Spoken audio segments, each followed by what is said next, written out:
das nossas diferenças, das nossas eventuais diferenças, nós nos unimos para defender aquilo que é importante, defender verdadeiramente o nosso país. Nós somos os verdadeiros patriotas, nós merecemos levantar a bandeira do nosso país. E se tem aqueles que querem ferir a nossa democracia, se tem aqueles que referenciam o período de chumbo do nosso país, nós todos os dias mostramos nas ruas, nas escolas, nas universidades, nos nossos empregos, que o Brasil é nosso e nós queremos viver com liberdade, com justiça e com direito. O nosso objetivo número 1 é o cumprimento da Constituição Federal.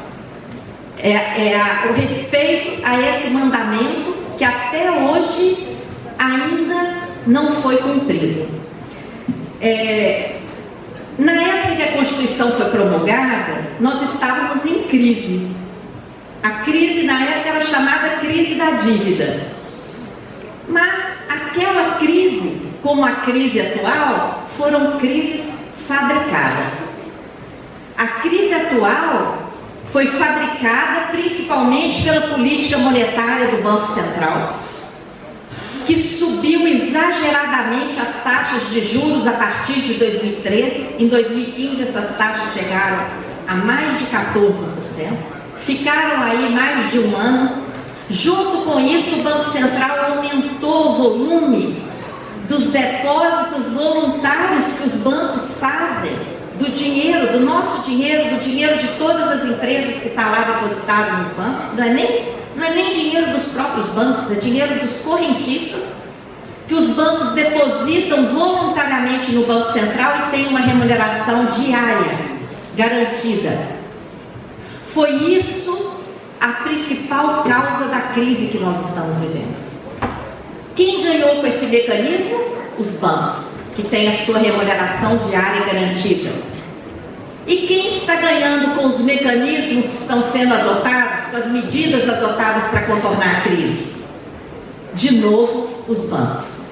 Enquanto as empresas estão fechando, as indústrias fechando, o povo desempregado, as pessoas perdendo direitos, os bancos batem recorde de lucro a cada trimestre. Lá na década de 80 também a crise foi fabricada pelos bancos internacionais naquela época, que regiam os contratos de dívida externa e unilateralmente aumentaram as taxas de juros de cerca de 5% para mais de 20%. Olha como a história se repete. Aquele aumento das taxas de juros, aquele aumento unilateral pelos próprios credores da chamada dívida externa, levou todos os países que tinham acreditado lá na política de juro baixa da década de 70 a uma crise. Esse ano eu comecei uma jornada, o senador sabe, morando em comunidades pobres no Brasil inteiro. Eu passo longas temporadas morando com os irmãos e irmãs, trabalhando, viajando, resistindo, nos lugares mais pobres que você pode imaginar. Em um deles, eu vi uma das coisas que mais me marcou. Um senhor que parece ter quase 100 anos, mas não chega a ter 70.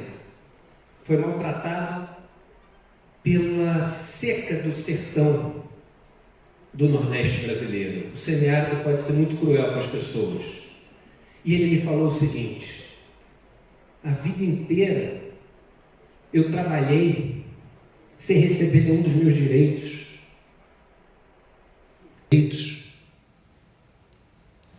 Quando eu fazia alguma coisa errada, me trancavam num quarto. E muitas vezes eu apanhei por fazer coisas erradas. Eu já trabalhei em troca de um pouco de comida durante muito tempo da minha vida. E eu ia reclamar com o prefeito. Mas o prefeito era do fazendeiro. Eu ia reclamar com o juiz. Mas o juiz era do fazendeiro. Eu ia reclamar com o policial. Mas o policial era do fazendeiro. Só uma coisa me fazia ter a disposição para acordar e poder seguir o meu dia trabalhando. Era acreditar que eu ia para o céu e eles iam para o inferno. E apesar de engraçada, essa foi uma das coisas mais tristes que eu ouvi na vida. Ou seja, não sobrou nada em terra palpável para essa pessoa poder justificar, acordar e seguir a vida dele todos os dias.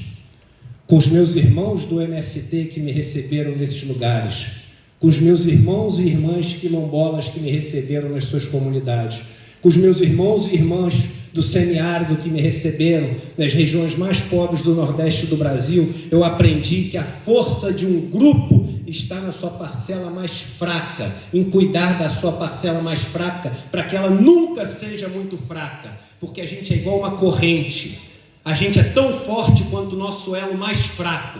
Se você faz uma corrente de titânio e tem um elo de papel, você não levanta nada, ela estoura no elo de papel. É por isso que os 3 países mais desenvolvidos do mundo, em índice de desenvolvimento humano, que são Noruega, Suíça e Austrália, não tem um indivíduo entre os 50 mais ricos do mundo, mas todos eles têm pobres muito ricos, pessoas que podem escolher o seu caminho, pessoas que podem ter verdadeiramente um sentimento de liberdade. E é essa liberdade que, ao defender a Constituição brasileira, que ao defender a democracia e ao defender um sistema mais justo que distribua renda e uma vida digna para todo mundo, a gente está defendendo junto essa noite. Muito obrigado para todos vocês.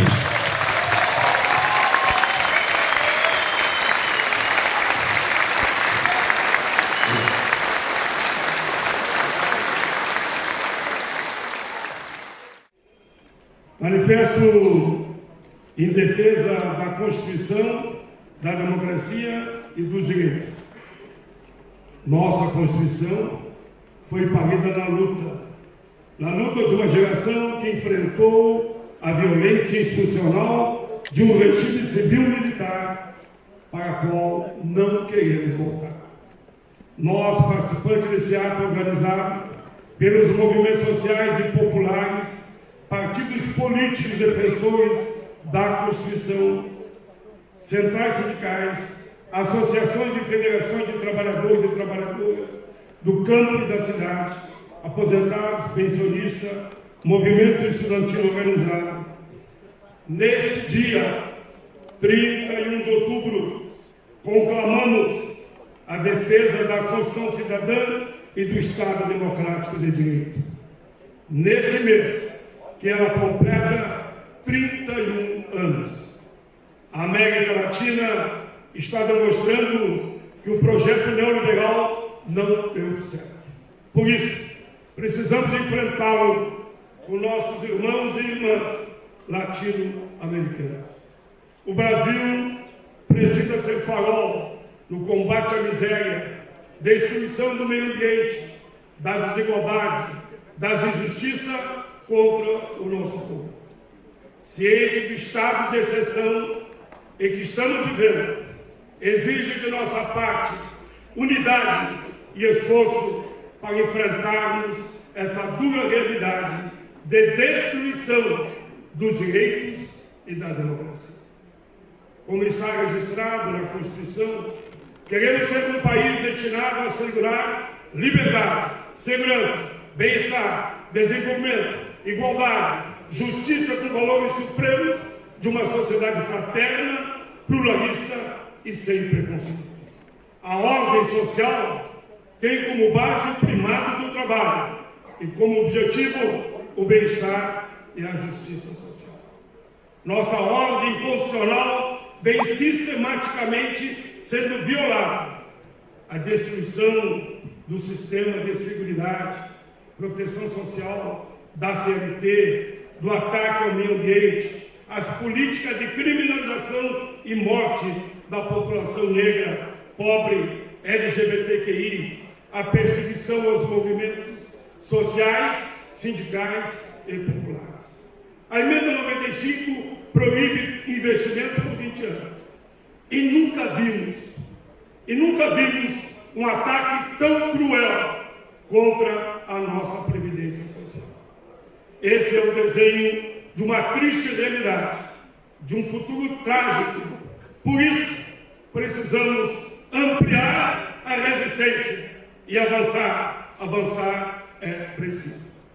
Nosso compromisso é transformar para mudar o presente e projetar um futuro mais justo e igualitário, com a denúncia, o diálogo, a construção de espaço para pensar de forma crítica sobre a sociedade que queremos viver e ver crescer nossas crianças, jovens, filhas, filhos, netos e netas.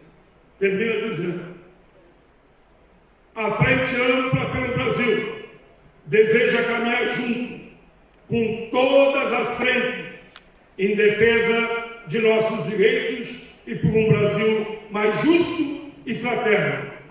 Querem sufocar nossa coragem com a política do ódio e do medo. Não vão conseguir, não vão conseguir nos intimidar. Não vão!